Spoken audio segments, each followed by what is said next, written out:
આજ રોજ તારીખ 7/11/2025ના રોજ મેંદરડામાં કોંગ્રેસના કાર્યકરો દ્વારા કિસાન આક્રોશ યાત્રાનું આયોજન કરવામાં આવ્યું। આંબેડકર ચોકમાં આવી બાબા સાહેબની પ્રતિમાનું હાર તોરા કરી વિક્રમભાઈ માળમ દ્વારા કિસાનોનું દેવું માફ અને સહાય કરો તેવું સરકાર પાસે માંગણી કરવામાં આવી। ચોમાસુ સિઝનમાં પણ ઘણું નુકસાન થયું। હવે શિયાળુ સિઝનમાં પણ ખેડૂતોને નુકસાન થશે તો ખેડૂતો પાયમાલ થઈ જશે તેવું જણાવ્યું હતું। વધુમાં ખેડૂતોને તાત્કાલિક સહાય કરવી જોઈએ। ખેડૂતને યોગ્ય સર્વે કરી વળતર આપવા પણ માંગ કરવામાં આવી હતી।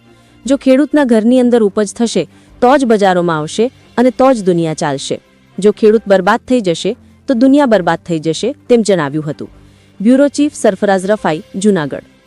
ગુજરાત પ્રદેશ કોંગ્રેસ તરફથી નિર્ધારિત કિસાન કોંગ્રેસ યાત્રામાં આજે મેંદરડામાં વધારેલા અમારા અહીંના જામનગરના પૂર્વ એમપી અને પૂર્વ ધારાસભ્ય શ્રી વિક્રમભાઈ આજના કિસાન કોંગ્રેસ આક્રોશ યાત્રા વિશે આપને વિગતવાર જણાવશે માનનીય શ્રી વિક્રમભાઈ માડમ।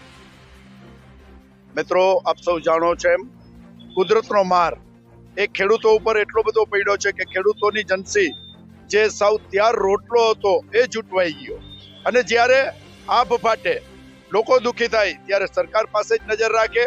સરકારે ખેડૂતોના દેવા માફ કરવા જોઈએ, ખેડૂતોને તાત્કાલિક સહાય કરવી જોઈએ અને ખેડૂતોને તાત્કાલિક મદદ કરવી જોઈએ। કારણ કે ખેડૂતના ઘરની અંદર જો ઉપજ થશે તો જ બજારમાં ઉપજ આવશે ને તો જ દુનિયા ચાલશે।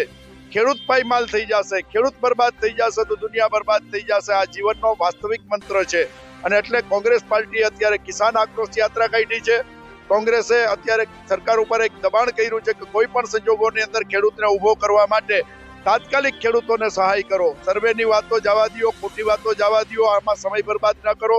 જો ત્યારે તાત્કાલિક સહાય મળશે તો જ શિયાળુ પાકની અંદર પણ ખેડૂતો કંઈક ને કંઈક કરી શકશે, નહીતર આખું વર્ષ ફેલ જશે। ચોમાસુ સિઝન ફેલ ગઈ, શિયાળુ સિઝન પણ જો ફેલ જાય તો વેપાર, ધંધા, રોજગાર, ઉદ્યોગ અને ખેડૂત આ બધા પાયમાલ થઈ જાય। એટલે તાત્કાલિક અસરથી સરકારને તમારા મીડિયાના માધ્યમથી પણ અમે વિનંતી કરીએ છીએ કે તાત્કાલિક ખેડૂતોને સહાય કરો અને એમના દેવા માફ કરો।